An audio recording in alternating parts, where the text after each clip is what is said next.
Hi, my name is Debbie, and I am obsessed with all things to do with ultrasound. I'm an empty nester who has spent the last 28 years scanning in all different kinds of situations: clinics, hospitals, point of service, emergency departments, private offices, echo, vascular, general, high risk OB, and want to dive down deep into all things to do with technology, techniques, and transformation. It's time we take ultrasound to the next level. Think of this like your little power boost on your commute to all things ultrasound, along your way to the thing that we call work. So pull up a seat, make sure you're comfy, and be ready to be challenged and encouraged as we learn it's all about the frequency. Our next guest is Jeremy Ning. He has over 10 years of clinical leadership experience in the healthcare industry, spanning radiology, cardiology, and vascular surgery, under various roles, including lead sonographer and technical director. In addition to being a fellow of the American Society of Echocardiography, he is ARDMS board certified in echocardiography, vascular, and general. He is also project management professional certification under PMI. He has a bachelor's degree in cardiovascular sonography from Grand Valley State University, as well as a master's of business administration degree from the University of Illinois. Cardiology manager at Ann Med Heart and Vascular Center in Anderson, South Carolina, and is passionate in promoting ergonomics, education, and sonography professions awareness in this community. Please help me welcome Jeremy Ning. AI, welcome. Thanks for coming. Thanks for having me. Well, I was impressed with your bio. That's amazing. You've done so much in leadership. Did you, it looks like you've had some really specific leadership training. Is that right? Yeah. Back in my old job, they enrolled me in the corporate leadership class. They call it a lead class. And that's how I kind of gained a little bit of insight in leadership. In my MBA program, there's also an emphasis on leadership as well and management. And my current job, they also have their own leadership program as well, which I've graduated from. So yes. Nice, nice. Well, yeah, I'm inspired from by leadership. However, I can tell you in my 28 years of doing ultrasound, I've never wanted to be like middle management because I just feel like you guys get squished, right? Like you have all these rules and guidelines and whatever from higher up coming down on you of things they want you to implement. And then you have all the Indians getting mad at you for trying to implement what they want to, like, is there really a win-win for you at all or? Yeah, I can use my current job as a great example. I know being in management has a bad rap. But it is, if we take the right approach to negotiate and treat our staff as the main stakeholders, that is where the change will happen. So a lot of the people, they don't realize that our staff is the main engine that drives revenue. And especially in cardiology, and with staffing being very difficult, having all of those levers to be able to negotiate with upper management is key to drive success. And before we do anything, just get their input, and getting their buy-in before we do anything is very important. So the main Wow. ingredient is communication. Okay. And so that's how you buy in with the people that work under you then, or?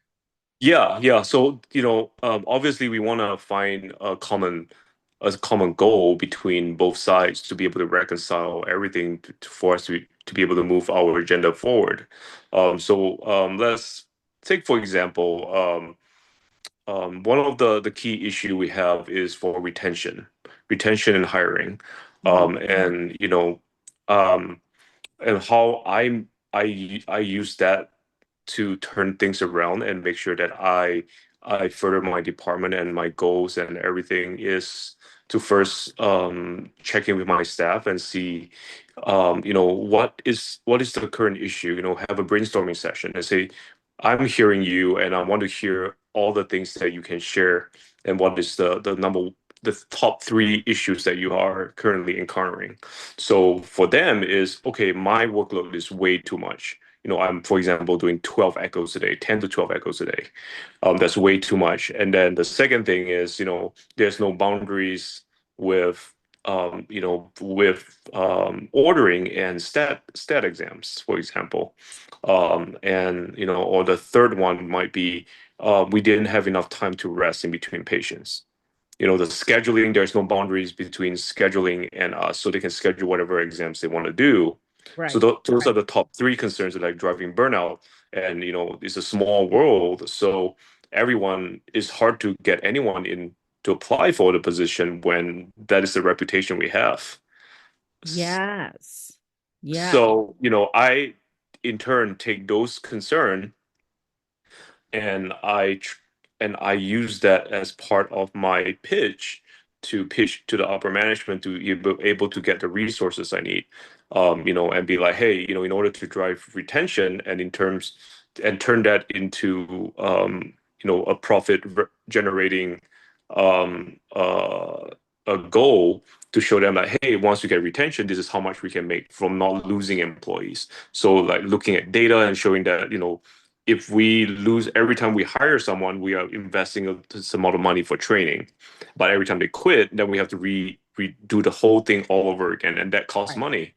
Right. And showing them the data and showing them like, what good, with good reputation, once we build up that we are able to reduce the volume, but even though we reduce the volume, we're still able to make a profit because of the retention we make, and the staff is happier. We're able to make hiring a lot easier. So it's hard work. It's a lot of hours of negotiation and going between both sides, but that's what I did for the past 3 years, and now we have 100% staffing for Echo. And Amazing. Okay. yeah, and I've turned my department around. I developed a structure for my department. Now we have some layers of go be in between, so people feel like they're being heard. And we even have a staff committee where they can come up with their things to do, and it's been a good ride. Awesome. Wow. Yeah. So they really listen to you then. They really do want to make improvements then. Yeah, I think that's a burning desire for staff, especially for sonographers. A lot of sonographers, they are B or A type personality. They want to do the best they can for the department. A lot of the times, the frustration comes from the lack of understanding the role of what management play. And if we need to let them understand that we are not their enemy. We are their allies. And we can help them get a really good work condition, and making sure that that they are working under very fair and ergonomically friendly conditions, so that they can further their career in our hospital, and not fear for losing their jobs because they have a severe deliberate, like a bad injury or anything like that. And also the main thing is just take baby steps. Show them that, hey, I'm here for you. If you have scheduling issues, I'll make sure that I'm on your side, and I'll side with the schedulers. Show and those little things, and build that trust that you are on their side, and through everything that you do. And once you gain their trust, and then you can do bigger things, and you can make bigger changes. Amazing. So, wow, I've got all these questions going through my head. So the first one is like, you had mentioned the expectations of people of managers. So what should an ultrasound technologist expectations be of the manager that they're working with? Yeah, so they should expect that the manager is on their side. You know, and also that the manager understand what they're doing, um, and and also the technologies and being updated on all the different things that is happening in the ultrasound world, so that it can better support them when it comes to equipment, capital request, ergonomic like furnitures or anything like that that is needed. So with you know, so when the time comes and we go to a conference and we find out, okay, now AI is a thing. Okay, now there are things, technologies, or equipment that can better make the tech use less of their straining, and they don't have to reach over that much. Anything that we can do to support the tech and let them know that we are on their side, I think that is what staff should expect for management. Just because this is a very the most I would say that sonography is the most misunderstood career, because it's often lumped together with under radiology with the X-ray techs, the CT techs, which yes, granted is it can be taxing physically, but when it comes to ergonomics, the strain and the effects of it mostly falls on the sonographer. Yes, positioning is tough and all that stuff, but it just takes 1 or 2 seconds. Right. But sonographers stay with the patient for 30 minutes to an hour, Yeah. and and they have to hold the probe, and all of that takes a lot of ergonomic and a lot of strength to maintain that position. So, like, I think having a manager that understand that ergonomic concern with sonography and the limitations of it, and advocate for them is very important. Yeah, I think you're right. Um, I have a friend whose husband is a CT tech, and she said their schedule is every 10 minutes, you know.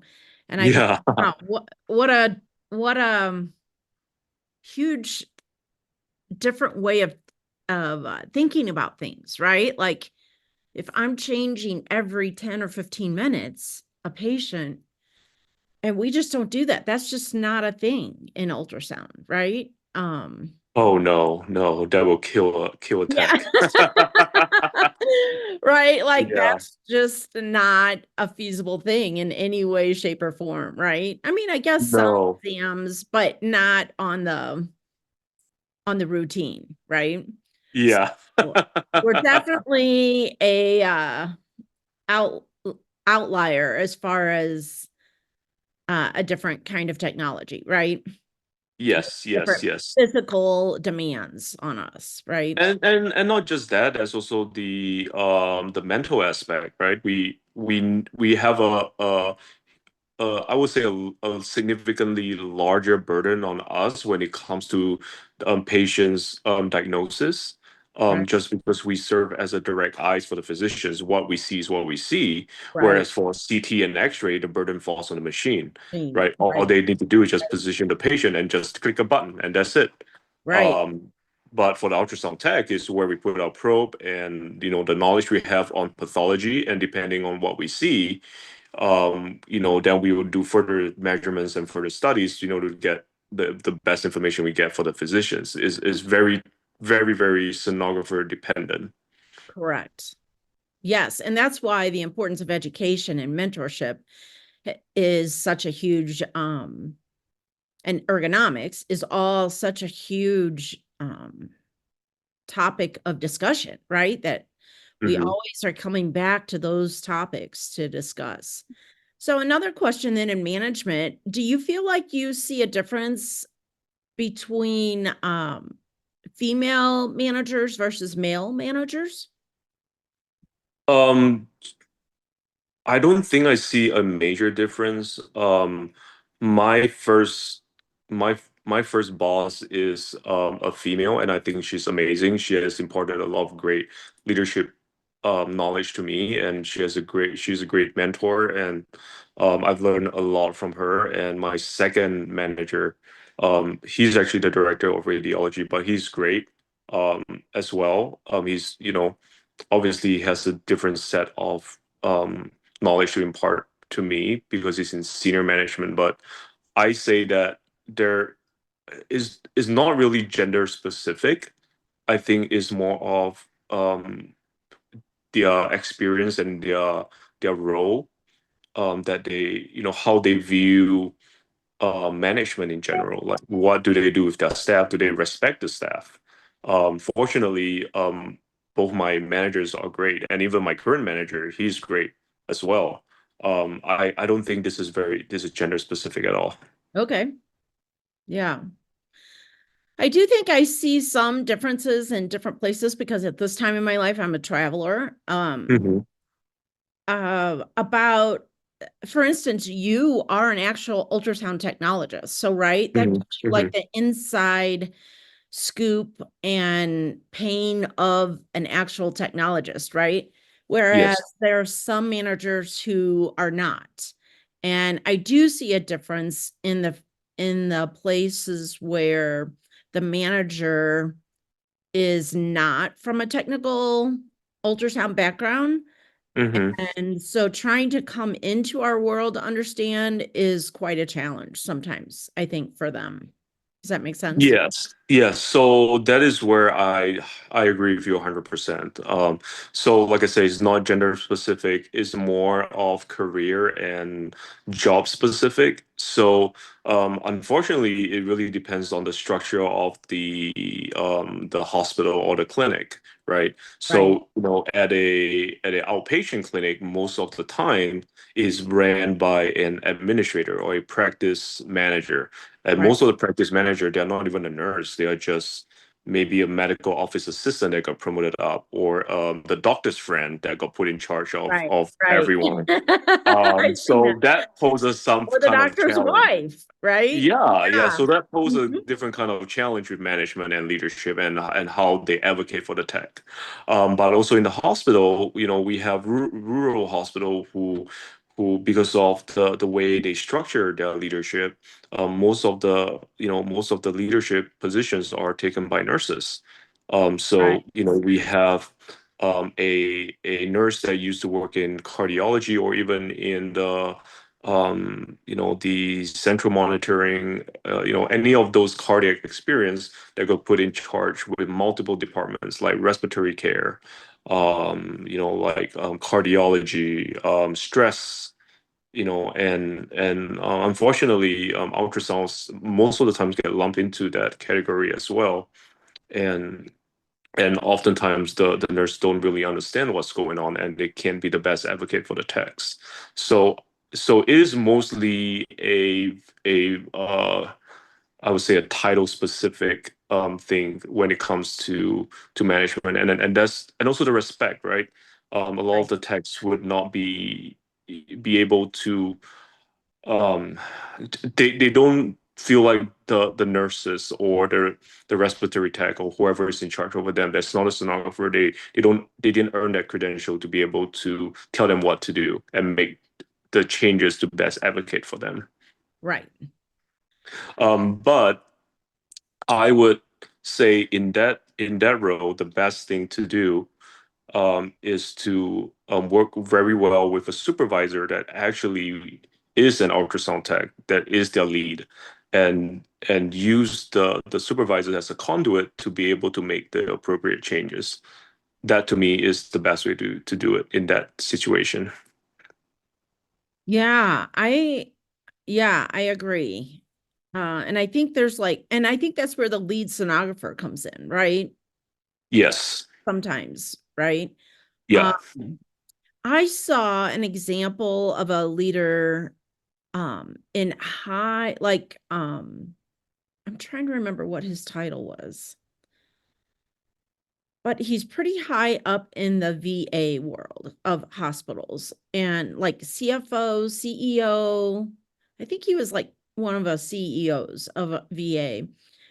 And his wife was an ultrasound tech. So I worked with her And he got all these accolades. And I had done some clinical work at a VA, and Hmm. that he was at for a while. And so that's kind of what brought us together. But I was just so impressed with all of his accolades and how he got so many people behind him. And I asked what he did, and she said that he blocks out time in his month to go to a department and do their job, have one of them train him on their job, right? Where Hmm. he's actually, shadowing them, watching them do it if he can't do it, right? But Hmm. he's actually participating in what their kind of work is, so that he gets firsthand experience of what is that like? What is their day like? And obviously it was only like maybe for part of a day or something, but she said he's able to connect with the people. He's able to firsthand experience what they were experiencing.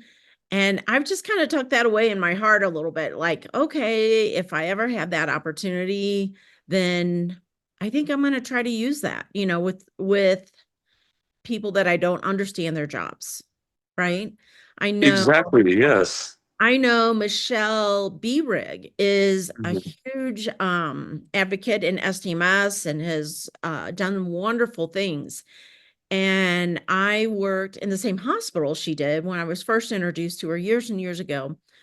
And I asked the people that worked for her what makes her such a good, because she got many accolades as a manager, right? And the people that worked for her loved her. And so I would ask them, what makes her good to you? What is it that she does that makes her good? And she's like, well, when there's a new system or new whatever, I asked a front desk person.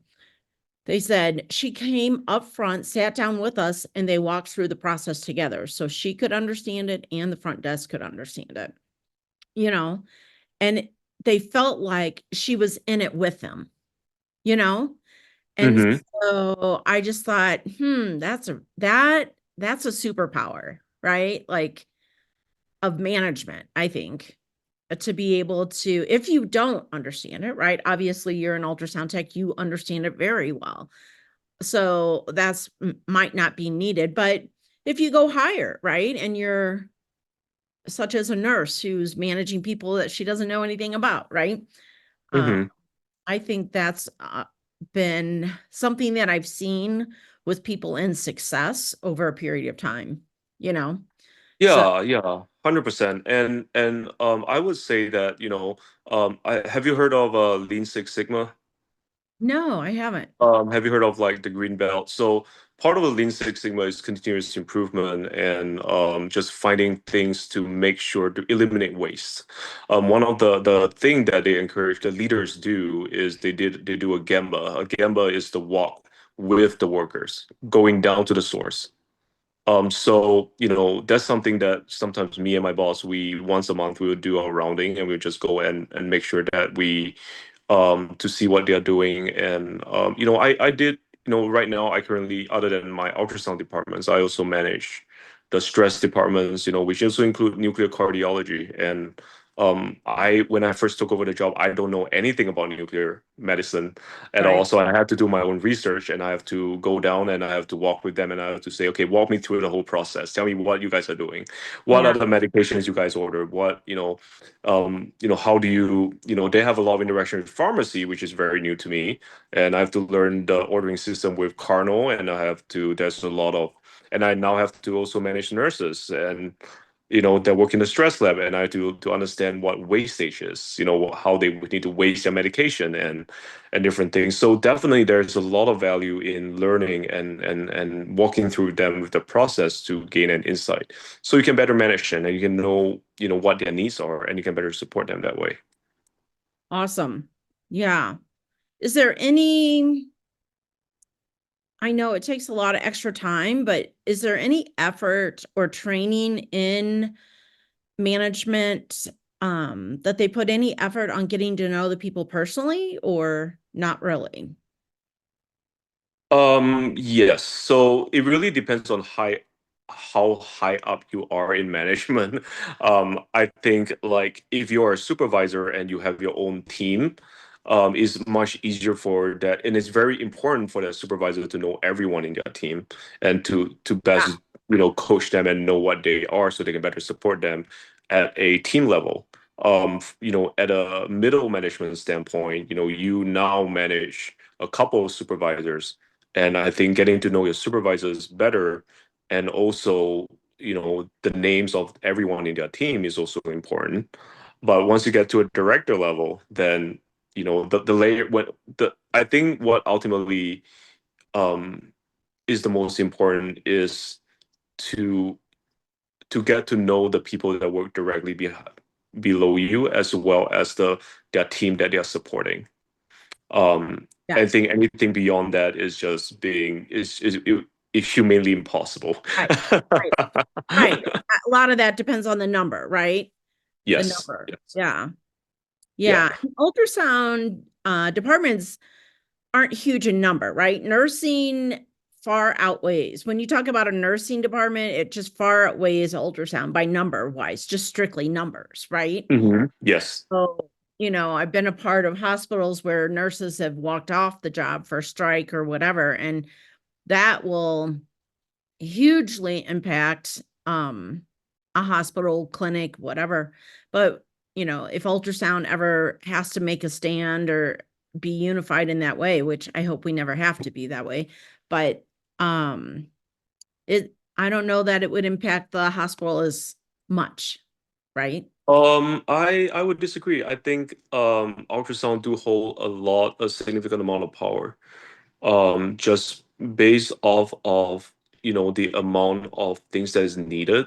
DVT alone, like there's That's a lot the of things that is needed to be done before discharge. So with our ultrasound techs, we a lot of patients will be waiting for it to be discharged. They'll hold up the number of beds they have, and not just that. From an echo standpoint, a lot of the things that needs to be surveyed and look at their heart conditions before they can do surgery or any consult.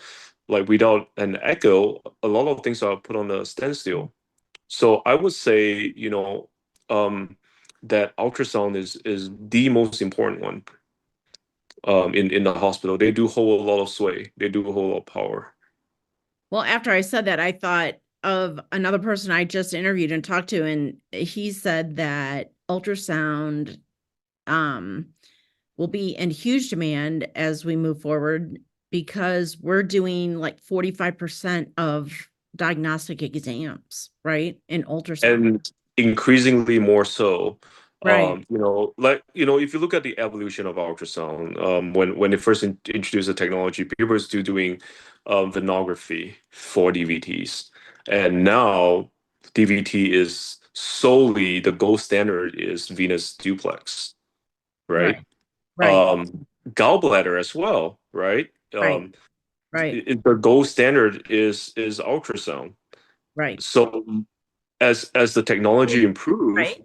right, ultrasound is only going to get more important and more critical in most of the diagnosis, because it's a very very cheap and affordable technology. Right. Without consequences, right? Yes.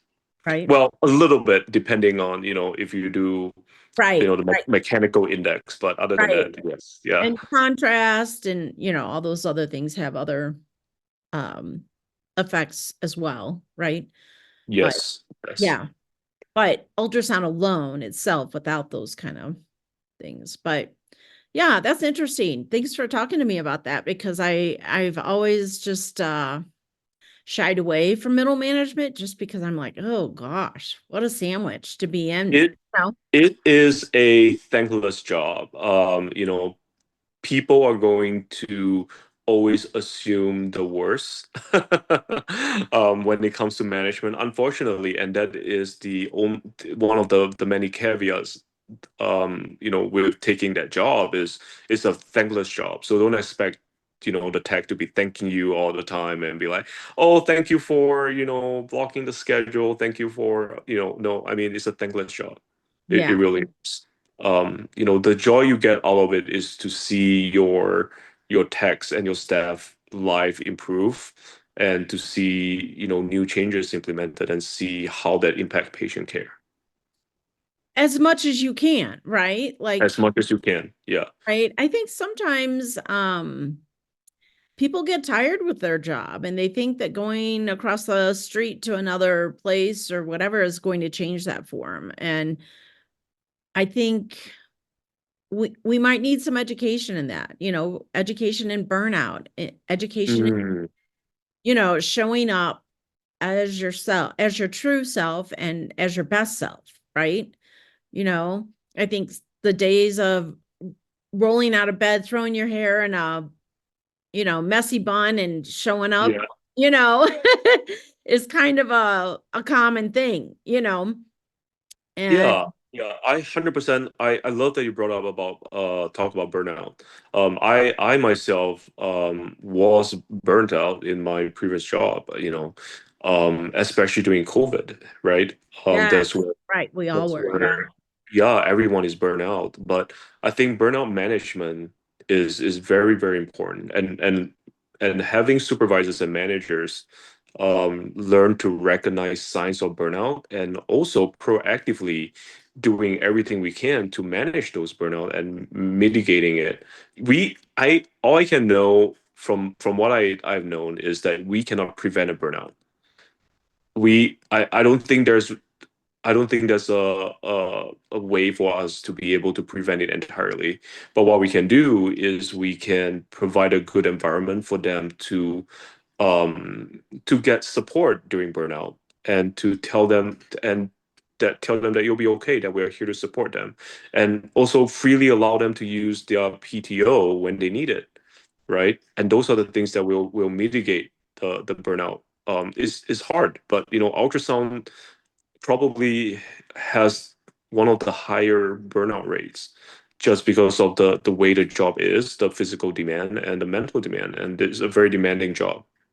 Yeah. I agree. I am presently working on a podcast with that topic of burnout. And, there's a management side of helping to prevent burnout, but then each person is responsible for themselves mentally, physically. And so working to bring your best self, and learning how to take care of yourself when you are in burnout, that's a personal thing, right? And so I think some sonographers come to work expecting work to do all these things for them. And Hmm. yet your work can do all those things for you. And yet still you have a personal responsibility to manage your mind and manage your body and show up your full self and show up with energy. And because let's face it, the people who are coming to us don't have positive energy, right? They have a lot of negative energy that drains us, right? Which is one of the reasons. So it's mentally taxing, it drains our energy, it's physically taxing. I mean, it's a huge job, but there's a part of it that us as ultrasound techs individually have to take responsibility for, right? And show up. I think sometimes the younger generation just expects, well, this is what we need and this is what they should do and da da da da da da, and forget that they have a responsibility in it as well. It's a team thing, right? And It so is. It is. Yeah. being I able I agree. to do our part and you guys do your part, you know, and show some appreciation. I'm working in a place where the table broke and we're dealing with a bad table for a couple months because and the manager was able to order a new table, but it takes time, right? Like these decisions take time to make, and then that it takes time to get it. And so there's a lot of process that goes into it. And so understanding that process and being patient and being grateful that they're willing to give you a new table, and give you the right equipment. There was a time when I worked that they didn't care what kind of equipment or what kind of chair we sat in or, Yeah. like, that was the deal. Um, so I think it's important for ultrasound techs to be able to say, yes, the hospital has a responsibility, like setting boundaries with stats and how many we do in a day and different things such as that. But I think as ultrasound techs, we also have a responsibility to be able to show up as our best selves so that, we're not doing work tired because we haven't had a lot of sleep, or we're not doing, because when you're tired, you make bad choices for yourself, you know? And ultimately impact patient care. And Right. if you come to work tired and you didn't put you don't have the full energy and focus on taking the best picture, then that sloppiness and that tiredness might affect the quality of your work, and the quality of your work might means a very different treatment plan for the patient. It might Absolutely. mean a misdiagnosis. So Right. yes, I 100% agree. And I know you mentioned a little bit about the newer generation. The I would say the Gen Zs, and maybe the upcoming Gen Alphas. Is interesting. I'm a millennial, and we have always been the source of ridicule as the the problem generation, the one that is being coddled, the trophy generation, participation trophy generation. But there's a kernel of truth. There is, just because of the way our culture raised us, and that how there's a latchkey generation. So and unfortunately, Gen Z, because of COVID and a lot of the different things that happen, there's a lot of problems that comes with that when it comes to the workplace. And as in management, I've seen a lot of that with me interviewing so many people, um, and definitely having some self-awareness, um, and also taking responsibility of self-care, and making sure, like, going to the gym, right, going to the gym Right. and taking walks and keeping yourself healthy, that will prolong your physical ability to be able to do the job well and not be more prone to injury and not calling out as much, right? So everything is linked to health, mental wellness, and all of that, to be able Absolutely. to safeguard and mitigate, or be able to power through a burnout when that happens. Because, like it or not, I believe that burnout is inevitable. I think Right. people at one point in their life is going to encounter burnout. It's just how well we handle them, and how we are able to thrive after that. Yeah. Yeah. I definitely agree.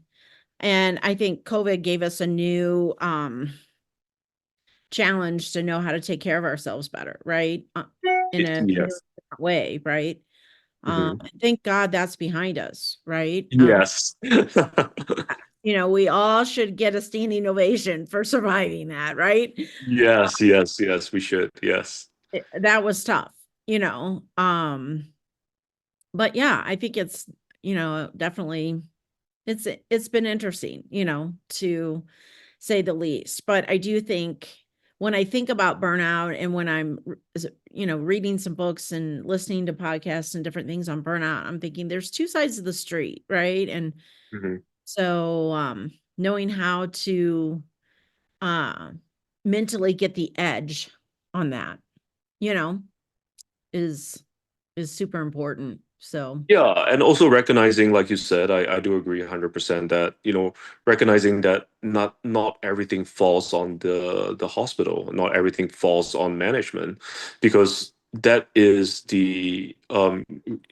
means you relinquish your own responsibility in right, your own wellness.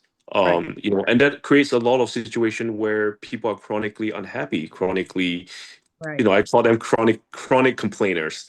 right, They always right, find problems. Like, you do right, everything you can. You, like, okay, I hear you. Here we have this for you. All right, and then the next hour you hear another complaint coming.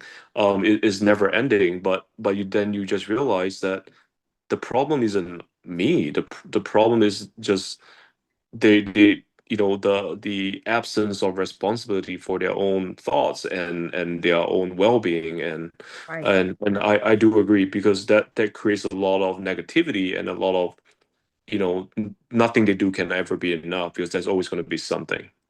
Right. Yeah. Yeah. And I think that's where good relationships come in, right? Like, Mhm. I think um having a good relationship with someone and being able to kind of push back a little bit on them and say, hey, I've noticed you being a little negative lately. What's going on?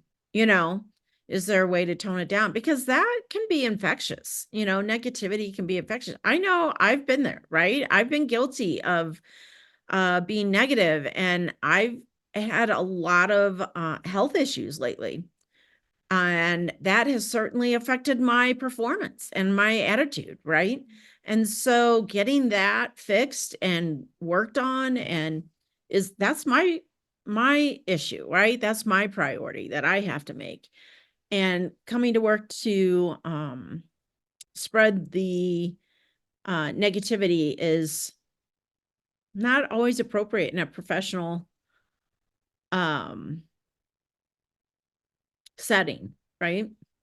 Yeah, and that's something that people have, unfortunately, is human nature, and is something that Right. people have are very inclined to do. It's interesting. I like to use the analogy that it just takes a drop of poison to poison the entire well, Right. but it takes us cleaning and dumping all the poison water and Out. scrubbing it out before we can return it to its original state. So it's significantly harder and more difficult to remove negativity than to poison the well. It just takes one person to poison the entire team. Right. But it's far more difficult to remove that mindset from the group. It takes a radical change, and it's very difficult. So, the key is to prevent it from happening in the first place. And that is tough. That is I would say that's the single most challenging thing to do in management. What do you do, especially if you take over a department that already is poisoned? What do you do in that situation? Or you are managing a team that is doing really well, but how do you prevent negative thoughts from seeping in? How do you prevent negativity from spreading? How do you prevent rumors from spreading? Because that creates negativity, Right. right? So that I would say that's the most challenging part of management, and Yeah. that's something that I have to juggle with every day. Yeah, I bet. And I guess that's where the thanklessness comes in, right? Mhm. Um, yeah, because if you're not there to notice what you do, right? And I think there's maybe a little bit of disconnect of knowing exactly what do managers do? What are they responsible for? What are they doing when we think they're not doing anything, right? They're actually preparing numbers, doing research to be able to say, this is what'll happen when you burn people out, right? When you don't have boundaries, when you don't have this, when you don't have that. So there's a lot that goes into that, right? Yeah, and honestly, I don't think people is also something that is very dynamic. The management role, it involves a lot of stakeholders, I would say, around the hospital. You're just not dealing, yes, you're dealing with your team, you're putting out fires, but you're also dealing with the other stakeholders from other departments, because you are constantly managing the different interaction you have with other departments. Like our department is not a silo. Like, the stress that for example, the stress that we interact with the transport department, we interact with radiology, we interact with the other nurses that we might need to come down to help. So like it's not just one department. So that's where management comes in to be able to facilitate that. Any conflict or any need or anything that needs to be escalated for patient care, patients needing to schedule on that day, and you need to clear and make sure that the schedule is open. So there's a lot of facilitation when it comes to management, and that's the most time consuming. Just facilitating a patient to be scheduled in a specific day and making sure that the patient is taken care of, that alone can take up to an hour or two. Right. And not just that, and there's other aspect where people have safety concerns, and you have to address that. And if something happened to the patient, if there's a code that happened, there's all that documentation that you have to do. Right. And that's Paper. just a very, very tiny part of management. And healthcare is so complex. There's so many things that needs to be done. So many fires that need to be put out on a constant basis. Is always something. So like it's hard to explain to staff until they get into that position, and then they were like, oh, this is why. And I have staff ask me like, hey, what exactly do managers do? Like, what exactly do you do? And I tell them, like, I can tell you a tiny part of my, what I'm doing today, but tomorrow is going to be completely different. Right. Right. But I it's hard to explain the scope of management till you actually get into the job and do it yourself. That's Yes. the is unfortunate, but it's something that is hard for a lot of staff to grasp. Um, and they just have to understand that this is just the way it is, and be thankful that they have management that is on their side, and they are constantly fighting for them. Yes. Yes. I agree. Yeah, I agree. I think management is almost like motherhood, right? Like there's That's why I always say I feel like they are my children. right, right. Like there's a lot of thankless things that you do, right? And a lot of hours put in behind the scenes that nobody sees, right? So Hmm. so thanks for doing what you do. Well, okay, let's get into what we we kind of went off on a rabbit trail a little bit there.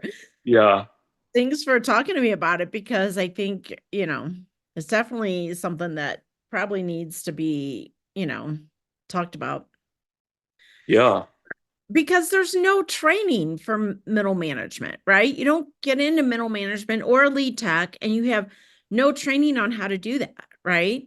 No training on how to manage anything, right? So I think it's interesting that we put people in positions and give them no training for how they want to manage it, right? So 100%. I agree. Yeah, and it takes a very specific set of skills, and not everyone is cut out for management. no, Honestly, it's unfortunate, but I've seen a manager can literally destroy an entire department. absolutely, The make or break of department really hinges on the quality of the middle management. Um, absolutely. yeah, it really is, and also like communication is so important.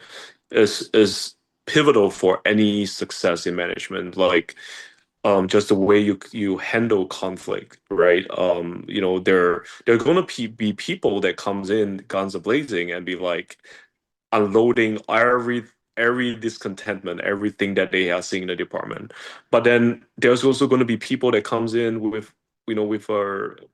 with a conflict with another person, or they did something possibly bad that you have to address. But how do you address it without making them feel like they are the one at fault, that they are defensive, right? So there are a lot of ways that things can go wrong. Right, right, Yeah, right. By tone, by timing, I mean, it's just, and in the medical field where everything's in such a hurry and such a rush, and, like there's just so many, it's so dynamic, right? it is. It is. Toxic so quick. I think another part of management too is I've been a part of departments where management is really good at what they're doing, but they're not open to changing because Mm, we've always done, right? mm, And when you've worked in one department for 15 years or whatever, but you don't know what the rest of the world's doing or how it's changing or how it's evolving and um so I think there can be some power issues there too, right? Like there can be.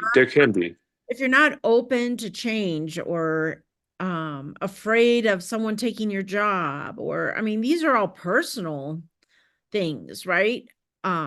Now, I think management is like raising kids. Kids will bring out every uh weak link that you have Hmm. personally, right? They'll push every one of your buttons. And I think in Yes. management, the people under you will push every one of your buttons to get you to expose your weaknesses, right? And we all Yes, have yes. them. And it's just a place of vulnerability. And there's it's hard to yeah, it's just hard. It makes communication really hard, I think, sometimes. So It really does. I think the main thing is just to be as clear as possible and set your boundaries. Management needs to set their boundaries. The thing about, one of the biggest issue that I've encountered in management is staff pushing boundaries. When it comes to coming in late. Oh, I'm only a minute late. Being tardy, right? So I think the issue with being too lax with and letting staff get away is it will become the culture and it will permeate throughout the department and staff, and it become very difficult to discipline just one person because then it will be unfair to every other people who is breaking the rule. So it needs to be very firm, and there cannot be any favoritism shown. That's the main thing. Like the moment there's favoritism or anyone feel like there's favoritism, then the negativity is going to come in. The department is going to start turning toxic. Um, yeah, and you really have to toe the line. I was part of a department where there was definitely favoritism, and that was part of the culture, and that's hard. it You know, is very hard. hard, It is very and, hard. but yet that department had high turnover. I'm not surprised. Yeah. The new tech to So, come in and you'll feel like they are ostracized, they are outcast. right. And not a Yeah. part of the team or could never be considered for, you know, advancing or, Mhm. like it's just it's been an interesting learning process, right? With management. It is. It And, is. Yeah. uh, and seeing it from a lot of different perspectives. Um, how can we support our managers better? How can we understand that process better? I think there needs to be more questions and understanding on stenographer's part about that position and what you can and can't do, right? And 100%. I love that you're advocating for us because yeah. not many people do. Not many people do. Like, I agree. Like, I have recently sonographers questioning me about whether I know what everyone makes. And I was like, or whether I have any say in raising people's salary. And I'm like, I'm going to be honest with you. I have no say in that. That is something that is under HR's budget, and I have nothing to do with that. So people have a lot of misconception of the amount of power I hold, which is both flattering but also very scary because I don't hold as much power as people think I do. I don't Right. control a lot of their salary, how much they make. I don't control a lot of their benefits. Everything falls under the HR bucket, you Yeah, know? but I have been a part of some other departments where the manager does control how much you make, you know? Yeah, yeah, and it really depends on the hospital and the culture and how they structure it. But for my hospital, we don't do that. Yeah. But that is the part of the misconception. People assume things and they think that, well, he has control to how much I can make, so why am I not making that amount of money, right? So he's not advocating for me. And then I was like, hey, I think there's a miscommunication. I don't have control. I mean, if I would have just given you guys raises. Right? It's that easy. Right, I mean, I can't. I mean, everything has a check and balance system, right, and that's how it is in our hospital. And when they understood that, that opened up their eyes and change their perspective of what my role is and give them more grace and understanding when things don't go their way, right. right? I think it's more of coming into the office with curiosity instead of accusation. I think that is the key, just coming in and being Mhm. curious and seeing like, hey, he's not the enemy, maybe there's something that I'm missing, Or right? maybe, And the yeah, same.